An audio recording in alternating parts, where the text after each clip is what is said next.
अस्सलाम वालेकुम। आज हम डिस्कस करेंगे chemistry class 9 chapter 2 matter, topic number 3 allotropes. What are allotropes and what is allotropy? Allotropy is the phenomena of elements.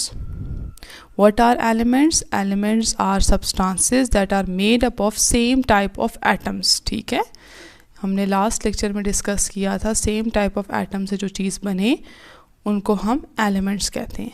अब अगर यही एलिमेंट्स डिफरेंट फिज़िकल फॉर्म में हो, कोई भी एक एलिमेंट डिफरेंट फिज़िकल फॉर्म में एग्जिस्ट करें, इस फिनोमिना को हम कहते हैं एलोट्रॉपी। एक ही एटम से बनने वाले एलिमेंट डिफरेंट फिज़िकल फॉर्म में एग्जिस्ट करे उसको हम एलोट्रॉपी कहेंगे। और अगर ये physical forms same physical state में हों, सेम फिज़िकल स्टेट का मतलब ये है कि अगर तीनों फिज़िकल फॉर्म या तो सॉलिड फॉर्म में हो या तो लिक्विड में या सॉलिड में, तो हम फिर उनको क्या कहेंगे कि ये एक दूसरे के क्या हैं, एलोट्रॉप्स हैं। ठीक है, so the property of an element to exist in different physical form is allotropy and these different forms in same physical state are called allotropes. We will take an example of carbon atom. ठीक है, carbon element की example लेंगे। अब carbon के 3 allotropes हैं, graphite, diamond and बकीबॉल। ये तीनों किससे मिलके बने हैं? कार्बन से। इन तीनों में कार्बन एटम प्रेजेंट है, लेकिन ये तीनों ये कैसे फिजिकली डिफरेंट हैं वो आज हम डिस्कस करेंगे। पहली एग्जांपल को डिस्कस करते हैं, दैट इज़ ग्रेफाइट। ग्रेफाइट क्या है? ग्रेफाइट में जो कार्बन एटम्स हैं वो इस तरह अरेंज हुए हुए हैं, और इस अरेंजमेंट को जैसे कि हम यहाँ पर नोट कर सकते हैं कि ग्रेफाइट जो है यहाँ पर हेक्सागोनली अरेंज हुआ है। ये हेक्सागोन का मतलब होता है जिसके 6 कॉर्नर्स होते हैं। देखें तो देखिए इसके 6 कॉर्नर्स हैं, 1 2 3 4 5 एंड 6। तो 6 कॉर्नर्स हैं, इसका मतलब हेक्सागॉन्स हैं। अब यहाँ पर देखिए तो हर कार्बन एटम जो है, जैसे मैं इस कार्बन एटम को देखूँ तो हर कार्बन एटम दूसरे कितने कार्बन एटम के साथ ज्वाइन हुआ हुआ है? 3 कार्बन एटम्स के साथ ज्वाइन हुआ हुआ है। वैसे तो कार्बन जो है इसके वैलेंस में 4 इलेक्ट्रॉन्स होते हैं, इसका मतलब कार्बन जो है वो 4 बॉन्ड्स बनाता है, लेकिन in case of graphite carbon ने 3 बॉन्ड बनाए होते हैं। जो 4th बॉन्ड है, जो 4th इलेक्ट्रॉन है वो इसका फ्री होता है, और उस इलेक्ट्रॉन की मदद से ये क्या करता है, दूसरी लेयर के साथ वंडर वॉल फोर्स क्रिएट करता है। मतलब एक लेयर और दूसरी लेयर के दरमियान एक फोर्स क्रिएट होती है, जिसकी वजह से दोनों लेयर्स एक साथ जो है वो अटैच होती हैं।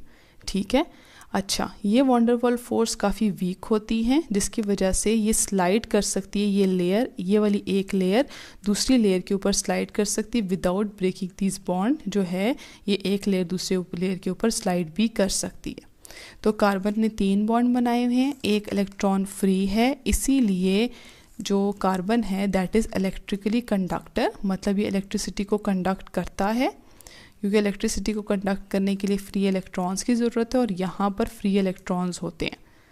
तो यहाँ पर अगर आप नोट करें तो जो in case of graphite carbon जो है वो 2D स्ट्रक्चर शो करता है। ठीक है, 2 डायरेक्शंस में कार्बन का स्ट्रक्चर ग्रो करता है, और कार्बन जो है उसमें एक फ्री इलेक्ट्रॉन होता है, इसलिए इलेक्ट्रिकली कंडक्टर भी होता है। इस शेप की वजह से, इस तरह के स्ट्रक्चर की वजह से जो कार्बन है हम कहते हैं, जो ग्रेफाइट है वो हम कहते हैं कि सॉफ्ट भी है। ठीक है, और इसको हम यूज़ कर सकते हैं एज लुब्रिकेंट्स। ठीक है, इसको हम एज अ लुब्रिकेंट भी यूज़ कर सकते हैं। दूसरी एग्जांपल है डायमंड की। डायमंड जो है वो कार्बन की हार्डेस्ट फॉर्म है, ये भी कार्बन से बनने वाला एलोट्रॉप है, लेकिन इसमें क्या है, इसमें हर कार्बन जो है बाकी 4 कार्बन से इंटरकनेक्टेड है।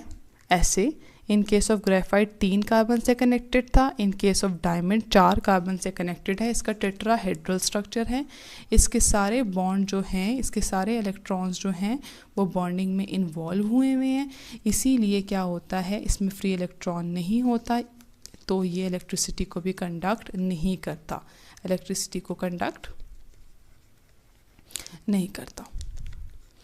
अब इसके सारे बॉन्ड्स यूज़ हुए में हैं, इसीलिए काफ़ी हार्ड भी है और इसी हार्डनेस की वजह से इसका मेल्टिंग पॉइंट बहुत ज़्यादा है, क्योंकि इसके बॉन्ड्स जो हैं वो ज़्यादा हैं, तो इनके बॉन्ड्स को तोड़ने के लिए हीट भी ज़्यादा चाहिए, तो इनका मेल्टिंग पॉइंट क्या है, ज़्यादा है, इनका मेल्टिंग पॉइंट ज़्यादा है। नेक्स्ट है बकीबॉल। बकीबॉल कार्बन का तीसरा एलोट्रॉप है। इसमें कार्बन जो है वो हेक्सागन और पेंटागन की शक्ल में एक दूसरे के साथ ज्वाइन हुए होते हैं। हेक्सागन उसको कहते हैं जिसके 6 कॉर्नर एटम्स होते हैं, और पेंटागन कहते हैं जिसके 5 कॉर्नर्स होते हैं, मतलब 5 कार्बन एटम्स वाला स्ट्रक्चर, और हेक्सागन जिसमें 6 कार्बन एटम्स होते हैं। तो आप नोट करें कि काफ़ी हेक्सागन और पेंटागन ज्वाइन हुए में हैं और उन्होंने एक बॉल शेप बनाई हुई है। इसमें भी हर कार्बन बाकी 3 कार्बन एटम के साथ ज्वाइन हुआ है, जस्ट लाइक ग्रेफाइट। लेकिन इसमें क्या है, बहुत सारे हेक्सागन और पेंटागन ने बहुत सारे हेक्सागन और पेंटागन ने एक बॉल की शेप ली हुई है, और इसको हम कहते हैं बकीबॉल। ठीक है, इसको हम बकीबॉल क्यों कहते हैं? एक आर्किटेक्ट था जिसका नाम था बकमिंस्टर फ्लोरेंस, और उसने बिल्कुल इसी शेप की, जिस शेप का बकी बॉल था उसी शेप की उसने बिल्डिंग बनाई थी। जैसे आप नीचे देख सकते हो, इसी शेप की बिल्डिंग इसने बनाई थी, और जब उन्होंने इस बिल्डिंग को देखा तो इस बिल्डिंग का जो की शेप थी वो इससे मैच कर रही थी, तो उन्होंने क्या किया, इस एलोट्रॉप को बकी बॉल का नाम दे दिया इस बकमिंस्टर फ्लोरेंस आर्किटेक्ट के नाम पे, या इसको हम बकी बॉल भी कहते हैं, इसको हम फ्लोरेंस भी कहते हैं। इसमें बेसिकली जो है वो 20 हेक्सागन्स होते हैं और 12 पेंटागन्स होते हैं, और इसमें अगर हम सारे कार्बन एटम्स को काउंट करते हैं तो वो 60 कार्बन एटम्स बनते हैं। तो 60 कार्बन एटम्स मिलकर एक बॉल शेप स्ट्रक्चर बनाते हैं जिसको हम बकी बॉल कहते हैं। आई होप कि आपको एलोट्रॉप्स और इसकी एग्जाम्पल्स जो हैं वो समझ में आ गई होंगी। थैंक यू, अल्लाह हाफिज़।